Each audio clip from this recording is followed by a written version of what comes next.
भारत पहली बार G20 का president बना है, वो भी ऐसे समय में जब रशिया और यूक्रेन युद्ध के कारण पूरी दुनिया दो हिस्सों में बंटी है। ऐसे में इस कार्यकाल को सक्सेसफुल बनाना भारत के लिए बहुत ही ज्यादा इंपॉर्टेंट था। अमेरिका, फ्रांस, ब्रिटेन जैसे ये सभी वेस्टर्न देशों ने कहा था कि ये सब G20 की प्रेसिडेंसी के लिए भारत को सपोर्ट करेंगे, लेकिन G20 की पहली मुख्य बैठक में ही ये सभी वेस्टर्न देश आपस में ही झगड़ पड़े हैं। जैसा कि मैंने पिछले कल आपको बताया था, भारत बेंगलुरु में G20 देशों के फाइनेंस मिनिस्टर्स को होस्ट कर रहा है, यानी G20 देशों के फाइनेंस मिनिस्टर्स की बेंगलुरु में G20 मीटिंग हुई थी। अब होता क्या है कि जब भी इस तरह के संगठन की मीटिंग होती है जिसमें कई सारे देश शामिल होते हैं, उस मीटिंग के बाद एक ज्वाइंट स्टेटमेंट जारी की जाती है। ज्वाइंट स्टेटमेंट के ऊपर संगठन के हर एक देश के सिग्नेचर होते हैं और सभी मिलकर दुनिया को एक कलेक्टिव मैसेज भेजते हैं, यानी एक कलेक्टिव संदेश देने की कोशिश करते हैं। ये बस G20 नहीं बल्कि क्वाड, ब्रिक्स, नाटो, दुनिया के हर एक संगठन की मीटिंग के बाद किया जाता है। अब सेम चीज होनी थी भारत में हो रही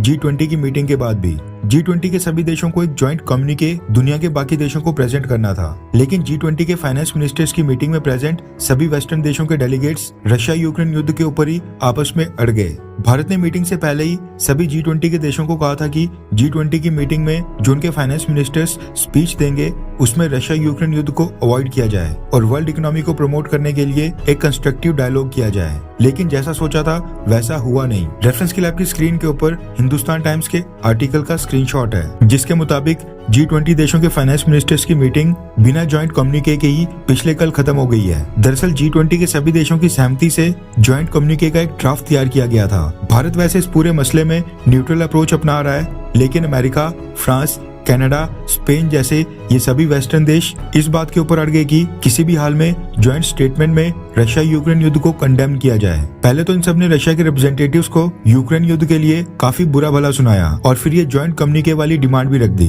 अब क्योंकि वेस्टर्न देश यूक्रेन युद्ध को मेंशन करने और रशिया के एक्शंस को कंडेम करने के लिए अड़ी गए थे, इसलिए भारत को भी ज्वाइंट स्टेटमेंट के अंदर 2 पैराग्राफ रशिया यूक्रेन युद्ध को लेकर डालने ही पड़े। ये 2 पैराग्राफ लास्ट ईयर इंडोनेशिया में हुए G20 समिट की ज्वाइंट स्टेटमेंट से लिए गए थे और यहीं पर सारा मसला खराब हो गया। रशिया और चाइना भी G20 के मेंबर्स हैं और ज्वाइंट स्टेटमेंट का जो ड्राफ्ट तैयार किया गया था वो जब रशिया और चाइना ने पढ़ा उसके ऊपर दोनों देश नाराज हो गए और उन्होंने मांग की कि रशिया यूक्रेन युद्ध के बारे में जो मेंशन किया गया है, जो इस युद्ध को कंडेम किया गया है, वो वाला हिस्सा इस ज्वाइंट स्टेटमेंट के ड्राफ्ट से निकाल दिया जाए। चाइना ने तो ये तक डिमांड कर दी कि इस ज्वाइंट स्टेटमेंट में वॉर यानी युद्ध वर्ड का इस्तेमाल भी ना हो। अब जो ये ज्वाइंट स्टेटमेंट का ड्राफ्ट था, इसको सभी देश पास कर देते तो तब जाकर ये G20 देशों की ऑफिशियल स्टेटमेंट या एक तरह से ऑफिशियल कम्युनिके हो जाता। लेकिन रशिया और चाइना भी अपनी जिद से नहीं हटे और उन्होंने इस ड्राफ्ट को अप्रूवल नहीं दिया। रशिया और चाइना ने तर्क दिया कि G20